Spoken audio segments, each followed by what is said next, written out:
Is it okay if I like turn this? Oh, yeah. And then we can turn it back.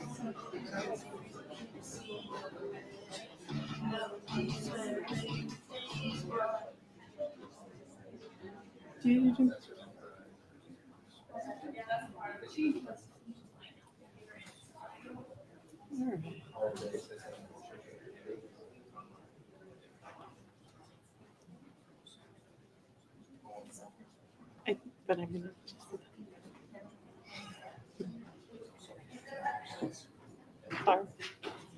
Good morning, everybody. Welcome to Social Media Breakfast, sponsored, of course, by and put on by Social Media Breakfast Madison. We're so happy to have you here this morning. Our focus is on education. Learn more about social media, digital marketing through presentations, panel discussions like these, case studies, networking to bring together marketers, PR professionals, students, entrepreneurs, and social media enthusiasts over coffee. Free coffee provided by DreamBank. When we meet, third Wednesday of each month. Where we meet? Here at DreamBank. Thank you to DreamBank for being our sponsor and letting us host SMBMad here monthly. This is our board. You will see many of these members in the audience. You probably talked to most of them this morning on your way in and networking. Thank you, board, for everything you do. I appreciate you. We have some changes to our board. Thank you, Liz. Liz is our outgoing SMBMad president. She's worked with us for many years.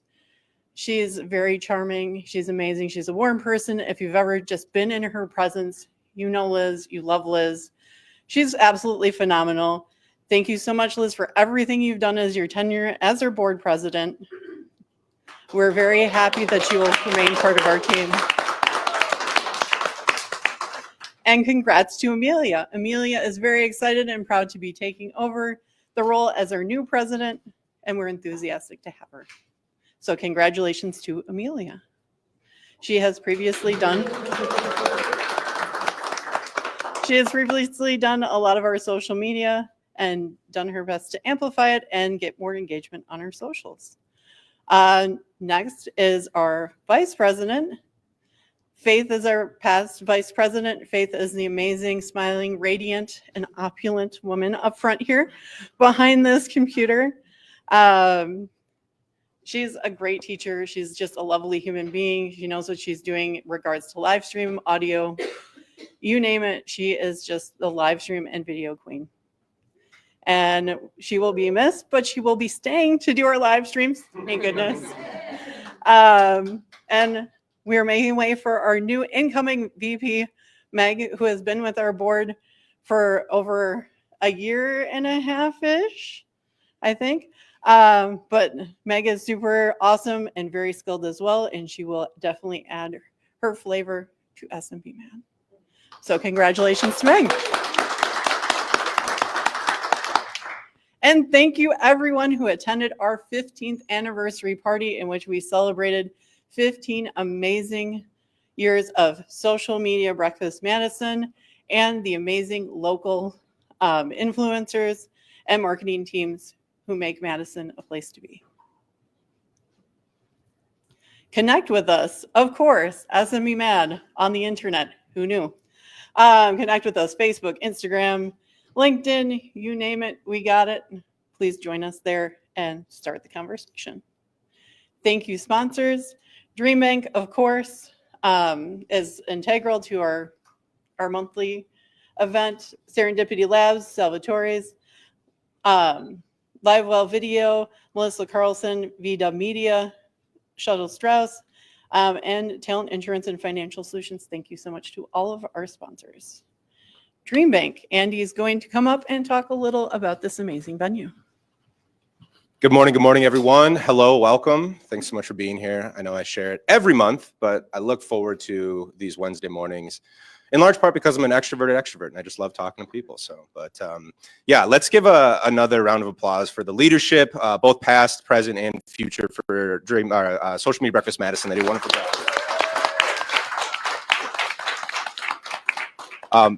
I want to chat a little bit about Dream Bank for those of you maybe who aren't as familiar. Maybe this is your first time here, but we're a free community resource that's put on by American Family Insurance. And everything we do here is meant to ladder up towards the inspiration and pursuit of dreams, in large part by helping to remove barriers and obstacles for individuals. So I'd say that shakes out three main ways. The largest one being the events that we host. So we host anywhere between 6 to 15 free events a month that are all organized through the lens of personal and professional development. The vast majority of our events take place online, though we do have a smattering of in-person events that take place here in the room that you are all sitting in. In addition to the events that we host, we also function as a drop-in co-working space. So I know many of you have either asked questions about it, have utilized it yourself, but I highly encourage you to check out the space and explore it after the event today. But where all of the red chairs and tables are at, that is our co-working space. So you're always able to come in during our normal operating business hours, which are Tuesday through Thursday, 9 to 5, and post up and have a quiet place to work. All of our offerings are free of charge to the community. That's really to remain as equitable as possible to the community that we serve. So there's no fee associated with using the co-working space. So during our operating hours, just feel free to pop in. Maybe you're looking for a central location to meet a client. You live on the west side, they live on the east side. You're always able to utilize our space. We have some smaller collaboration rooms that you're able to utilize too for phone calls. I almost said Skype meetings. That would have been weird, right? Zoom meetings, what have you. But feel free to ask myself any questions, or my wonderful coworker, Jenna Sticka, right there. We'd be happy to make sure to get you all accommodated and set up. We also have a wonderful and robust interactive exhibit always on site. And there, it's always rooted in positive psychology, meant to embody some of the beliefs and values of the organization. As I like to say, it's an oldie but a goodie. A lot of really cool design thinking concepts and principles that are incorporated in that. So again, I highly encourage you all to check that out. Lastly, if you're interested in hosting your own event here, whether it be with your team, some sort of professional development opportunity, you can actually book out this space too, free of charge as well. So if that is something that you are interested in, you could find myself or my coworker Jenna after the event today. And again, we can kind of get you sorted there.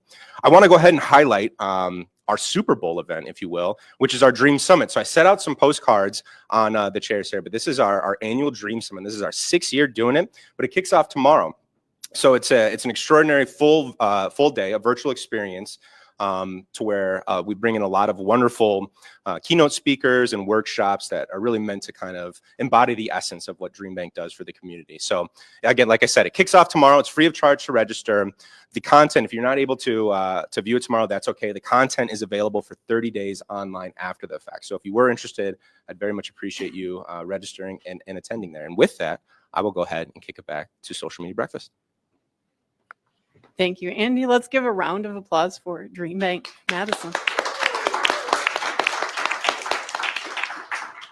Serendipity Labs could not join us this morning, but they are a great co-working space on the west side of Madison. They also have office spaces as well.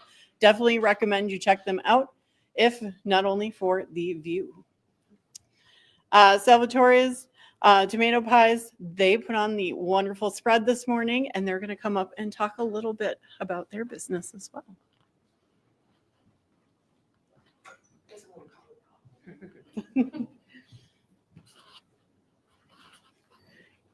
Good morning, y'all. It's good for us to be back here. My name is Gina, and this is Adriana. Audrey is our marketing person at Sal's, and I do catering primarily. If you really want to know what's going on, you need to talk to her because she can do every job there is to do at Sal's. But when we've been here previously, a lot of folks didn't know that we have a location literally behind my elbow on Livingston. Would like to invite y'all to join us there sometimes. If you're looking for catering, you can call me, Gina at salstomatopies.com. And we're doing lots of stuff in that regard. We're growing a lot with our catering. We're doing so much more corporate catering, holiday events, special parties, that kind of thing. And we'd like to invite y'all to utilize us, come taste our food, not just our breakfast food. We do more than just our pizzas, which are best in Madison, and very delicious. But we do lots of different things. So let us know if we can help you with your events or with a special dinner that you're just wanting to have in one of our restaurants, either in Sun Prairie, Madison, or on Livingston, right behind us. Go. Thanks for having us back, y'all.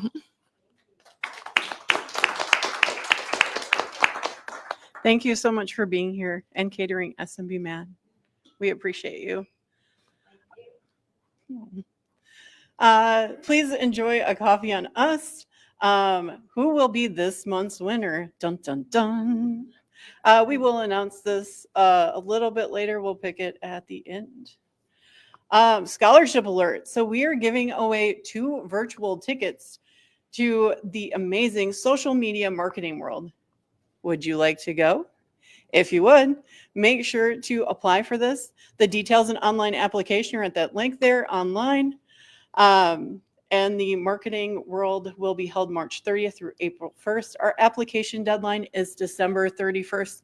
So please get on those applications. It is a gigantic value, valued at $997. Social Media Breakfast Live Audit. That's what we're here to do today. We are going to talk about our fabulous nonprofit. These are our amazing panelists. We have Amy Mertz here from Brick Road. We have Ashley Storck from Marketini Media. And we have Jackie Drake from Design Craft. They're all very talented individuals, and we're super stoked to have them on our panel today. We will be talking about the Latino Chamber of Commerce, and they're just going to go over their strengths and challenges. And that's the overview. I'm sorry. We help businesses. They help businesses launch, grow, and succeed. An overview of them. They have all of their socials listed there. Their strengths are consistency in posting, comprehensive event coverage, bilingual content, and a strong follower base. Their challenges are engagement, bilingual content, dynamic content, event promotion, membership communication, and their website update. Notes from their audit application. Their goals in the next 6 months will be to website revamp, audience definition and targeted outreach, growth of social media followers, and content improvement and engagement. And now we get to our panelists. Hello.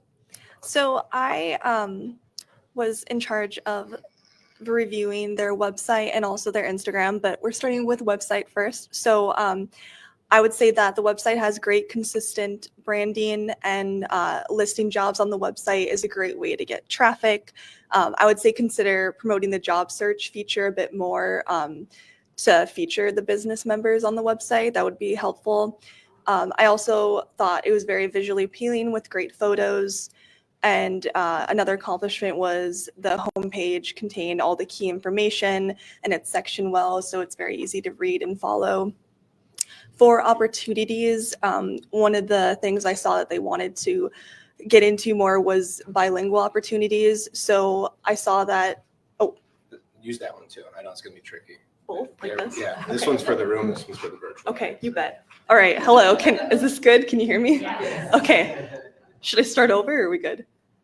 No. Okay, awesome.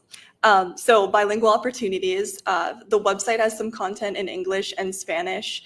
For a new website, I would say if you could choose between all English or all Spanish, and then include a link in the header for a translation, that would be helpful. And then for accessibility, it's important for a website to be accessible for people with screen readers, and also make sure there's enough contrast and large enough text for people who have lower vision. And so when you create the new website, just keep that in mind. And then I listed some local organizations that can be helpful for accessibility, including the Wisconsin Council of the Blind and Visually Impaired, and also Access to Independence. I also thought that intro paragraphs could be improved. Every page should have an intro paragraph that summarizes what the page is about, and includes the most important keywords for that page for like SEO purposes. And it helps search engines like Google, allow you to be in the search results better. And I was saying specifically the homepage has a good intro paragraph, but consider adding a mention of the business directory, resources for businesses, and the job search feature. And then going into page titles, another keyword opportunity.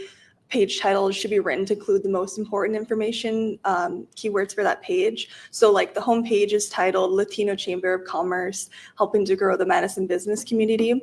This could be improved to better reflect the organization.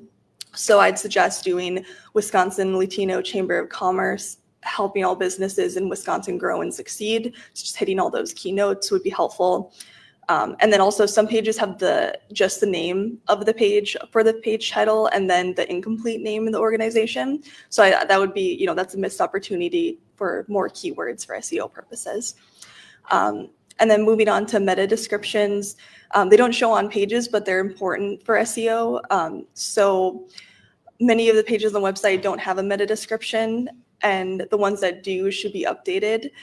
It's best to keep them under, I would say, like 150 characters. So I would make sure they're all unique for all the pages. That would be helpful. And then moving into URLs, I noticed that the old website, which is lccmadison.org, is still up and it shows in Google results. So it can be a little bit confusing. So when you create the new website, from that. And then lastly, I would say make sure you have the click to call email so people can, when they view it, they can just click it instead of having to copy and paste it. Yes.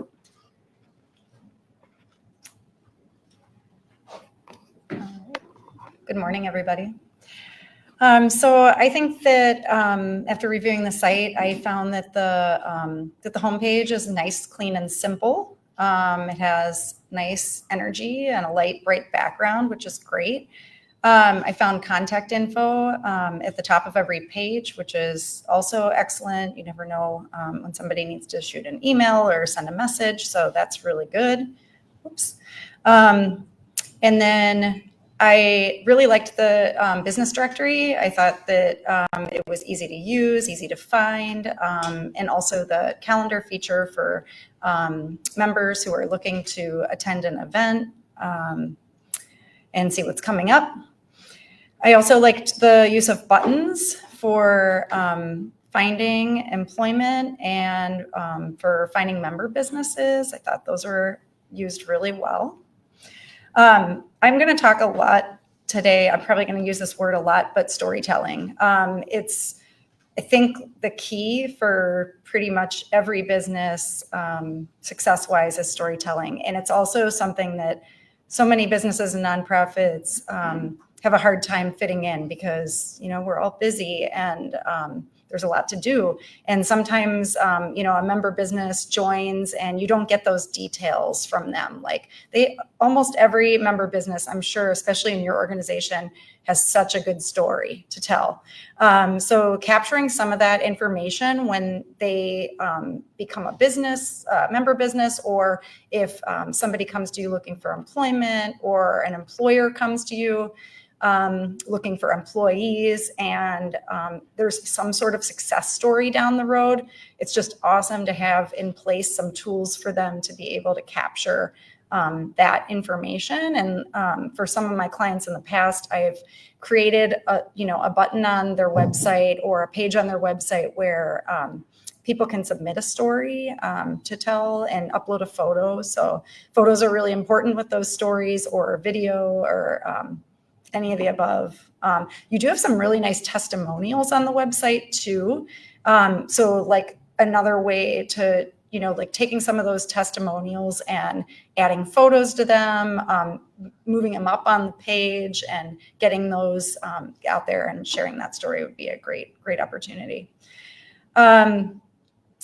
And then I would say sometimes I could find the social icons and sometimes I couldn't. So it's nice to make sure that there's a consistent presence of those on all the pages throughout the site. There were also some pages that I found that were not, probably things you want to keep, but maybe they were a little too easy to find and were older. So like you had a page for the gala, which I think was a couple of years ago, and graduation and membership meetings. So maybe like either find a way to refresh those and make them still feel relevant, or maybe remove the years or things like that to just kind of make them seem more fresh. we already talked a little bit about keywords and improved meta descriptions, but just making sure that you're always taking advantage of those opportunities for people to find you, because it's pretty much the easiest way for people to find you is to Google. And I wasn't sure if your organization has sponsors. If you do, I felt like you could probably do more to showcase those sponsors or the sponsorship opportunities, whether they're for individual events or they're for your organization at large. So maybe creating more opportunities for sponsorship to be showcased would be a great thing in alluring for potential sponsors. And then the last thing I was going to mention, and this can sometimes be costly, but I thought about the fact that I also am on a chamber board. I'm on the chamber board in Mount Horeb, and in the past I have been. And I think it's nice when you have multiple audiences you're speaking to have kind of like a portal approach to coming into the homepage, so that your content right away, when people come to the page, they can click on something that says, like, here's what I'm here to do. So I gave a couple examples of how different local organizations do this. Grace is one of them. They straight up ask you, like, I'm here to what? And then you can pick your option. Madison Community Foundation does it a little differently. They use their menus across the top to kind of appeal to different audiences who find their website. So I think either of those would be a great approach. Probably the Madison Community Foundation approach might be a little bit cheaper and easier to accomplish budget-wise, but both just good opportunities to kind of speak specifically to the audience that you're talking to, whether that's a member business or an employer. All right. Hi, everyone. As mentioned, my name is Ashley Storck. I'm the CEO and founder of Marketini Media. I was actually on the nonprofit panel last year, so I'm super excited to be back. I actually was not tasked with the website audit, but I couldn't help but give a little bit of my feedback in terms of opportunities. So first and foremost, I think thinking about revamping the website, developing a blog. I think that adding another thing to our list of to-dos can be a lot, but I think managing one blog post per month is actually something that you can maintain consistency with, and not trying to think too much out of the box. So you're having these great educational events, replicating the content that's shared in those events, and developing a blog post that can then later be shared obviously on your website, and then also leveraging that as social media content. So a blog is a great thing for SEO, and you can also leverage it on your other marketing channels as well. A big focus was how to leverage bilingual content. Jackie mentioned this, kind of alluded to this earlier, but thinking when you are rebuilding the website, there's some really great plugins. Wouldn't necessarily say that only a Latino Chamber of Commerce or someone really focused on a bilingual audience should focus on this. I think it's valuable to look into this for all organizations to become more accessible. For this website in particular, they're utilizing WordPress. So Translate WordPress with G-Translate is a very popular plugin, allowing you to click between both English and Spanish and other languages as well. So would recommend that all of you look into valuable efforts to make your website more accessible from a bilingual standpoint. And then lastly, building out an optimized donate landing page. So with this website, when you click on donate, you're brought to the PayPal website, a third-party website. Whenever you can keep people on your website, making a page as sticky as possible, especially when you're trying to get them to donate, is going to go a long way. Maybe someone's on the home page, they've moved to the About Us page, and they're like, you know what, I would love to donate to this organization, but I'm not quite there yet. I need a little bit more push to do so. So providing valuable content on that donate page, really showing what a donation can do. Some great examples I've seen is a $25 donation can do this, a $75 donation can do this, $100, $250, so on. Really showing the impact of a donation and putting the person kind of at the center, what their donation is going to do for the organization can go a long way. And I'm here again. Awesome. So I was tasked with Facebook. So excited to walk through the accomplishments and opportunities for Facebook. So first and foremost, a really strong follower count, over 6,000 followers. So a really great base to continually look to grow that audience. Also very consistent branding. So as you're scrolling through the Facebook page, you can tell there's a clear brand, a clear color scheme, clear fonts, and those are being used throughout the throughout the relevant posts. A great combination of original and shared content. So again, not always trying to reinvent the wheel, come up with new things, but leveraging content that other organizations in the community, relevant organizations throughout Wisconsin, maybe throughout the whole country, are using and sharing that with your followers so that you're not always having to be the ones to develop the graphic, develop the copy, just simply sharing a relevant post and being able to add site can go a long way. Next, so again, a big focus of the organization was leveraging bilingual content. I think they do it very well on Facebook. You can see that depending on the audience, they're really leveraging either English or Spanish. So when it's a very specific event promotion, most of the time that content is in Spanish, where it's maybe a post meant for the larger community, an event wrap up. We received this large donation. We were featured in this event, leveraging English for that content. So I think it's very well done and figuring out who the target audience is for the post and leveraging English or Spanish that way. Facebook is also great at this point. It is kind of translating based on a user's set preference in their profile. So don't have to get into too particulars with Facebook, but leveraging Spanish and English is being done very well when you are adding those to graphics and things like that. In terms of opportunities, I wouldn't necessarily always recommend to do 1 to 2 posts per day because a lot of us are small business owners in the nonprofit space. You might not have the capacity to do so, but in an ideal world on Facebook, you would be posting 1 to 2 times a day. The reason I recommended this is in the client overview, they mentioned that they're looking to bring on interns to build their team. So this is definitely a manageable task, especially when you're going to have dedicated people on your team to your social media efforts. So specifically on Facebook, 1 to 2 posts per day. Again, using a combination of that created content within your organization and then still leveraging that shared content so you're not always having to create multiple posts a day. So if you're going to post twice a day, maybe having something you created in-house and then the second post being something that's shared from the local community. Something that I noticed is the real life imagery performs very well. So I say this to all of my clients, whenever you can, no matter how hard it is, try to capture those photos. Seeing a person, being able to tell a story can go a really long way, especially in the nonprofit space. So while graphics are great for event promotion, maybe you had the same event last year and you use one graphic to promote the event, but then you have photos from the previous year that you're able to bring in that real life imagery, those real people to tell more of that story. Similarly, increased content variety. So right now it is a lot of event promotion, and then time to time we kind of get that real life imagery of the event follow-up. As much as you can, try to establish clear content pillars. I typically recommend 3. I find for nonprofits, this is a great way to just establish these are the types of content we're going to post, and let's make sure we're creating those throughout the week. So if you are going to post every single day, leveraging 3 content pillars 2 times throughout the week. So this could look like your educational content. This could look like your event promotion. And then maybe you have a company culture and values that's really talking about meet the team. This is our behind the scenes. This is what goes into creating events. So really think about breaking that content down into pillars to make sure you're checking all of those boxes.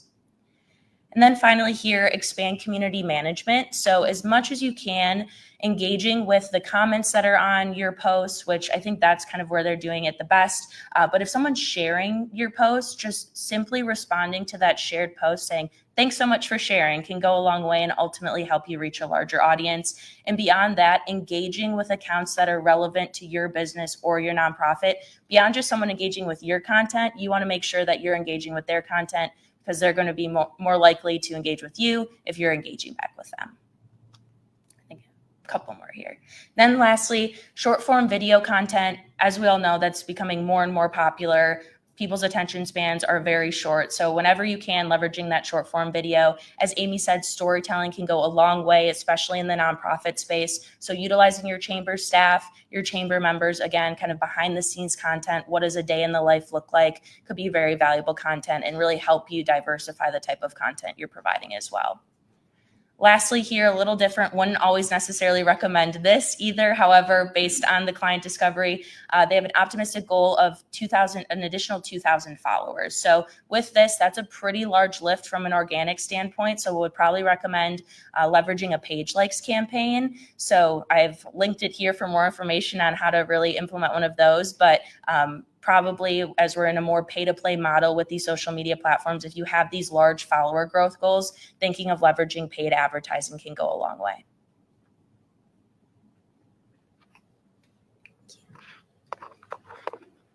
Hi again.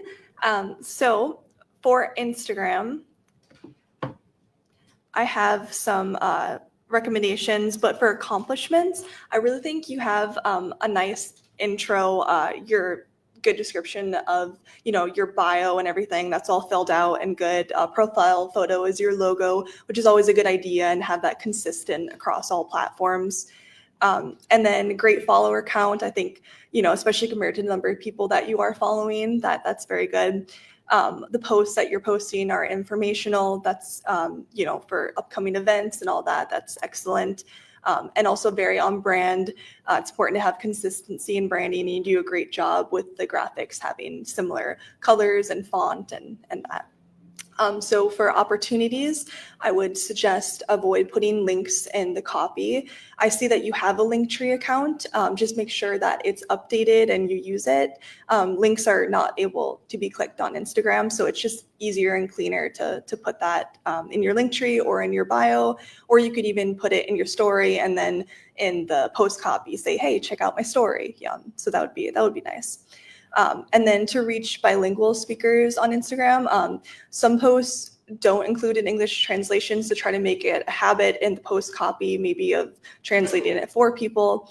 And then for the event graphics, I think it would be a good try to see how it performs to do graphics in English and Spanish, and then publish them in one post, and then people can swipe for like a translation, which is also that's a carousel, and carousels are performing very well these days and can help improve reach. And then also if a reel is in Spanish, I would include an English translation in the captions as well.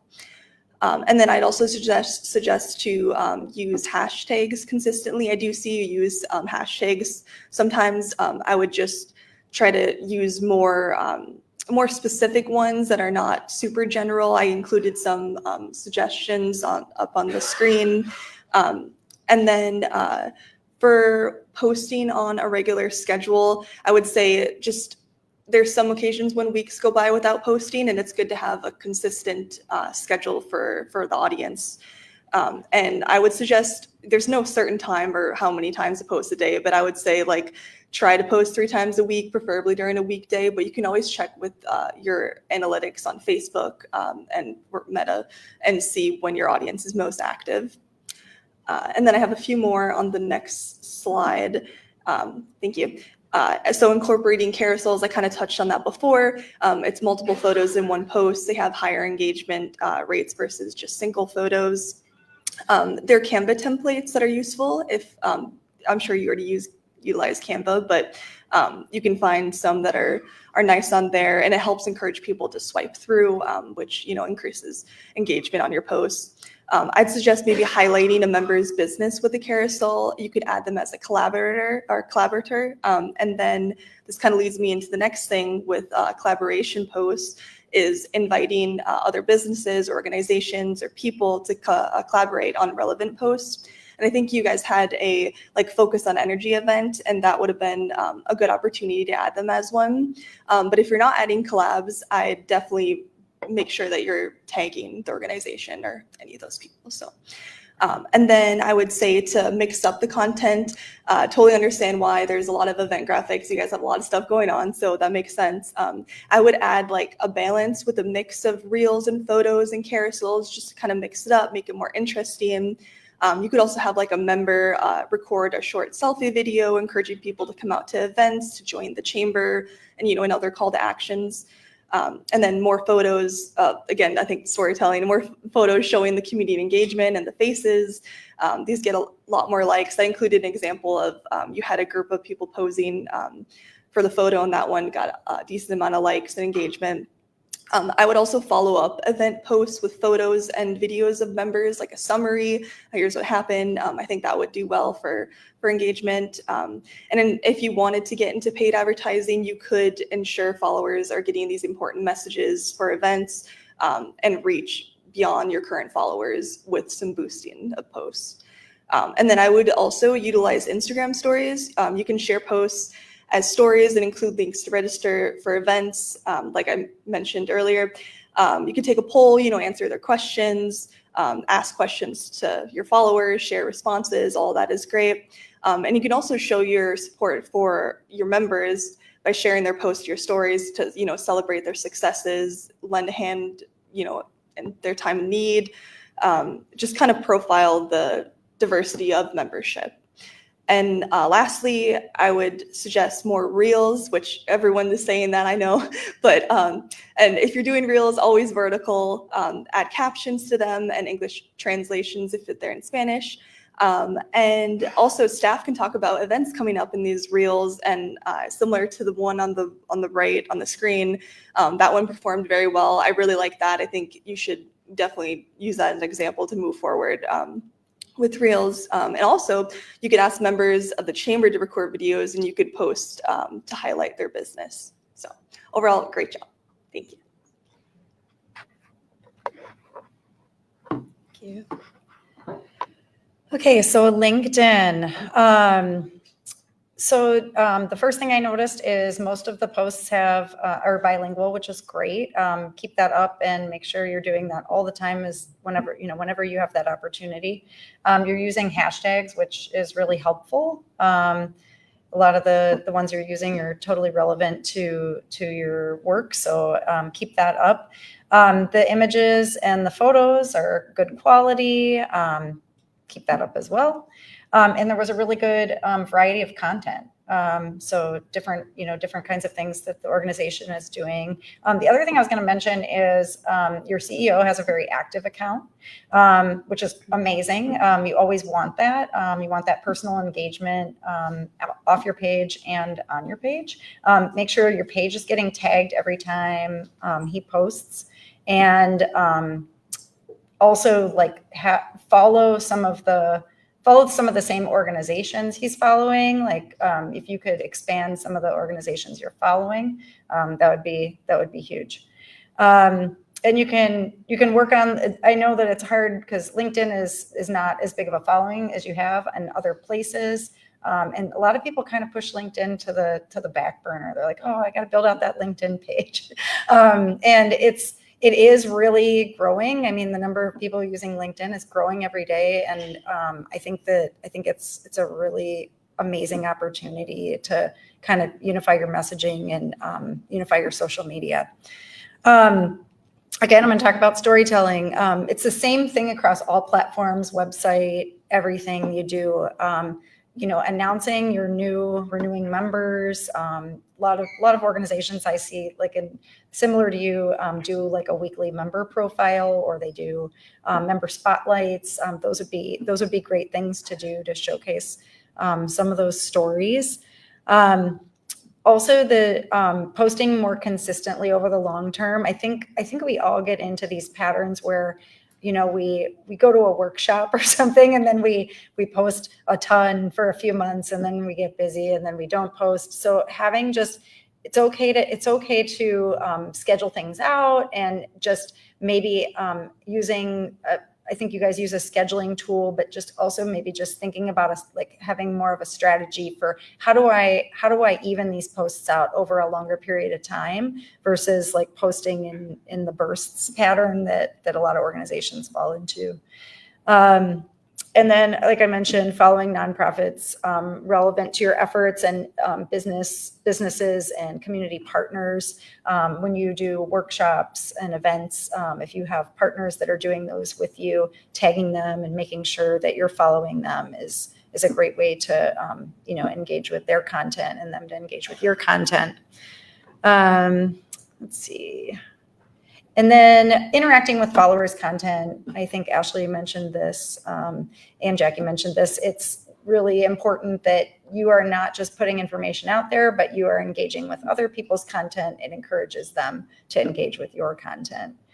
One of the things you could, I know that in your in the information you submitted, you talked about the cost of social scheduling software. Something you could do is schedule directly in your programs and take that money and then use it for ads. So you could use that in across the board in any of your social media advertising. But I personally have gone that route because I also find that I feel like scheduling within each platform gets better results to me. And also forces me to go in and look at content for, like the organizations that I'm doing social media for, like it forces me to go in and look at more content of the people that they're following. You could also consider doing GIFs for like low budget, eye-catching visuals, like just quick little, that would actually be a really good page-like campaign, like just to do something like that. They're really easy to put together, and they do attract more attention than a static post. So that might be something else you try. Awesome. So next we have podcast, which is living on the YouTube channel. One of the goals of the organization is to grow this podcast. It looks like for a couple years now, it has not been active. So really coming from the opportunities side of things, because not necessarily wanting to audit 3-year-old content, because ultimately your strategy is probably going to look a little different now. So thinking about the opportunities for kind of restarting that podcast and what that could look like. So similar to a blog post, thinking manageable to start out with. Consistency is key on social media. So publishing at least one podcast per month, maybe then it becomes bi-weekly, maybe then it becomes weekly, whatever that looks like. But having some consistency to start out with is going to go a long way. Also similar to the blog post, being able to leverage this content across your other marketing channels. So maybe in your blog, you're mentioning your new podcast, in your email marketing newsletter, you're drawing attention to the new podcast, you're creating a social media post on Facebook, Instagram, LinkedIn, trying to leverage your other marketing channels to get as much attention onto this content, because of all the marketing content we're putting together, a podcast is a larger lift. So as many eyes that we can get on it as possible, the better. Similar to social media, highly recommend kind of establishing your content pillars, but within your episodes. So what are the different segments going to be? Having some type of consistency episode over episode is going to go a long way. Helps users understand kind of what's to expect in the episode, what value they're going to get, and being able to bring in others from the chamber, other community leaders is going to go a long way as well. Thinking from a bilingual standpoint, maybe you have English segments and then maybe you have Spanish segments just to leverage both of those, making sure that it's clearly time-stamped kind of throughout your YouTube efforts. One thing I didn't mention, if you're going to be posting the podcast specifically on YouTube, if it's going to be a video podcast, leveraging great visuals in terms of having a cover for that podcast and being able to engage that way. So I think there's a lot of opportunity to get content out on the podcast, just thinking about before you start going again, now that it's been a couple years that you've taken off, making sure to have everything in order, have a set schedule, have your guests set up probably for a couple months out. So that way you're not, what are we doing this month? Have it ready to go for probably at least a quarter before really trying to revamp and restart that podcast. So you have a clear understanding of what that strategy looks like moving forward.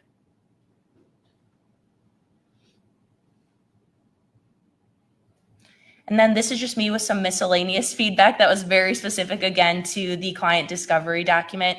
So first and foremost, across social medias, you have different usernames. So for discoverability, for branding, just trying to leverage the same username across all of your platforms is going to be very beneficial. Highly recommend everyone do that. Some cases, sometimes they can be taken by other organizations, but in your instance, I don't imagine that the usernames are taken. So identifying which of your usernames on your platforms you like the best, and then making sure to implement that across your other platforms will go a long way. Again, there was a big emphasis on growing the team through interns. Highly recommend, if you are not familiar with UW-Madison's work study program and you're looking to bring interns onto your team, that you look into this. This is actually how Marketini Media got our first employee, was through the work study program, and the university subsidizes 50% of their wages. So you're able to pay a really great living wage, and you're also able to leverage young, educated talent for a fraction of the cost that you would if you're not leveraging this program. So highly recommend looking into that. And then kind of social media, but it's not always grouped into it, Google business profiles. So even if you're a remote business, very much so if you're a brick and mortar nonprofit organization, staying active on your Google business profile for local search rankings is going to be very important. Again, thinking consistently, leveraging one post per week can go a long way. Again, not reinventing the wheel, posting something that you've already posted on Facebook, Instagram, LinkedIn, talking about your new podcast, your new blog post, just trying to leverage as many of those marketing channels as possible can be of great value.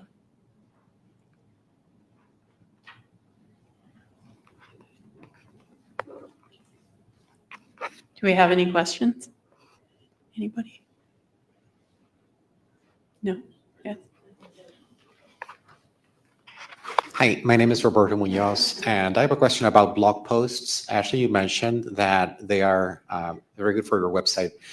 I have two questions on this. One is, what's the ideal word count for a good blog post? And the second one is, can you duplicate that blog post as an article on LinkedIn as well? I mean, word for word, just copy paste. What's your opinion on that? Yeah, so I think that from my perspective, an ideal blog post length is 750 to 1,000 words. There are some organizations that are leaning towards shorter blog posts just because they wanted a quick read, but from an SEO perspective, recommending 750 to 1,000 words. I think, again, if you're trying to leverage content across different platforms, maybe someone else can speak better to the LinkedIn articles, but I think making small changes to make sure that it makes sense with the platform, but not necessarily rewriting the blog post could definitely be beneficial.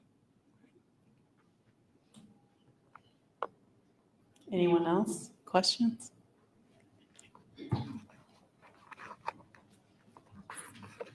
Hi. Storytelling was mentioned a lot, and storytelling is such a part of the media landscape these days. So I'm wondering if you could share a little bit about what you see as the most important aspects of storytelling in the formats you're talking about here.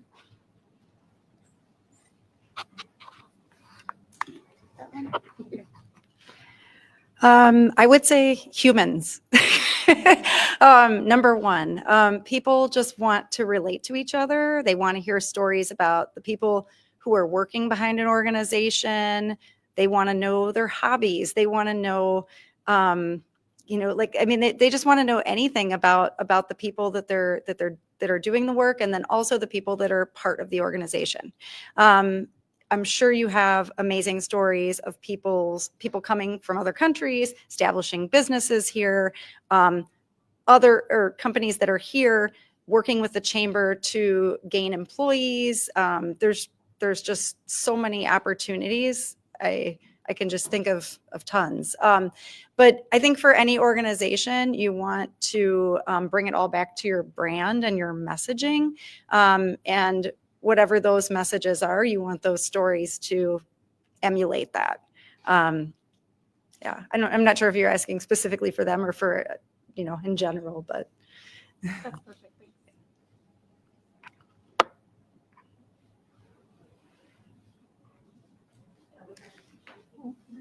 We have another one here. We also have one online we'll get to. Thank you for this opportunity. One of the big challenge for us is integrate the community in general and show that a Wisconsin Latino Chamber is open for everyone. We have diverse clients and we have all people. My question is, what is your recommendation for improve our speech and be more engaged with all community in Wisconsin? I don't know. Yeah, I think that's a great question. I know you recently did a chamber mixer with some other local organizations. So I think that's a great way to get out more in the community, show that your chamber is for everyone. So as much as I kind of alluded to this on social media, that community management, engaging with local organizations. So as much as you can, it might not even be online, but in those more in-person spaces, doing those partnerships, I think can be of great value for you, especially when trying to position yourself as we're a chamber for everyone. So thinking about, yes, online is going to be important, showing that engagement, but I think whenever you can, doing those in-person events or being like a co-sponsor of something, trying to get even just small speaking speaking engagements when you're not facilitating event, but just like a co-host of something whenever you can, getting in the room, speaking directly to people. I think we're talking a lot of online, but for that specific question, I think your actual in-person involvement can go a long way in the community.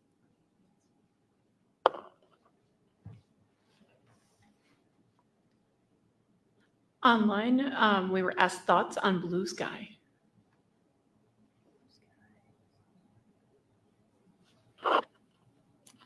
I don't know too much about it, but I will say it's kind of like an emerging alternative to Twitter or X, from what I understand.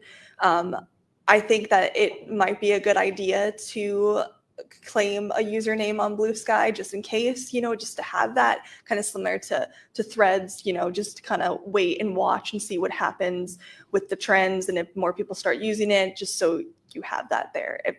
Hopefully that was helpful. I think so. And another one online, what is the benefit of translating social posts when social platforms like Facebook offer translation to users already?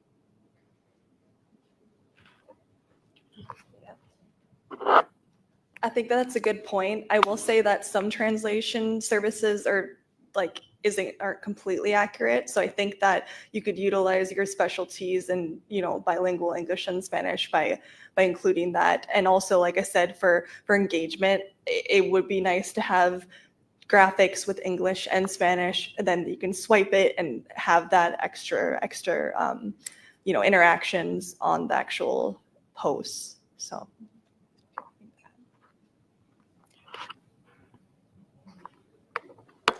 We have another one here.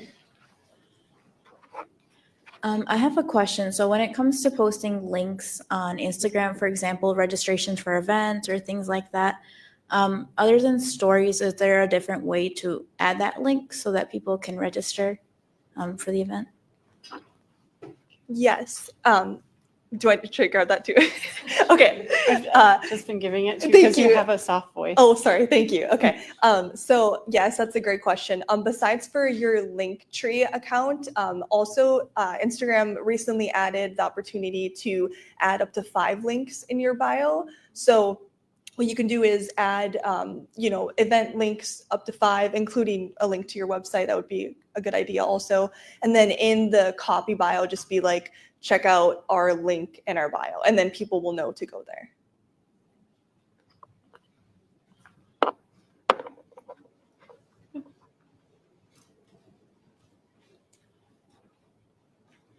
All right, well, thank you to our nonprofit, the Wisconsin Latino Chamber of Commerce. We have some members up here in front. Please give them a round of applause. Thank you so much for being here. Our next event is December 3rd. It will be the Snowflakes Soiree. Please make sure to join us. Put on your festive apparel. It's your chance to break out your favorite ugly sweater. We will be meeting with a bunch of other businesses, LinkedIn Local Madison, Madison Media Professionals. Just to name a few, we will be meeting with all of those businesses at this event. It's a great chance to network, have fun, and get out and get active in the winter time. Please join us there. Let's be friends. Become a speaker. We are now seeking 2025 topics and speakers. Have something you'd like to speak about? Please reach out to us and submit your idea. Volunteer. Be a blog writer. Write our event recaps. Facilitate our Facebook group. Become a board member. We would love to have you. Sponsor an event. If you bring the food, we'll help share about your business across Madison. We also offer a nonprofit spotlight each month. Usually it's up front. This month we are focusing on our nonprofit audit sponsor, so we do not have one because the focus is on them. Apply for a scholarship, can't afford the conference for your company, and they won't fully fund it. Please reach out. We can help apply today online. Enjoy a coffee on us. So it is time to pick our YOLA's gift card winner. Would the first person here besides Andy, myself, and Meg raise their hand? Who is here first this morning? You win. It's you. So if you want to hang out a little bit after, I need to get some info. We'll snap a photo. but you are a winner. And that's it for today. Thank you so much, everybody, for attending.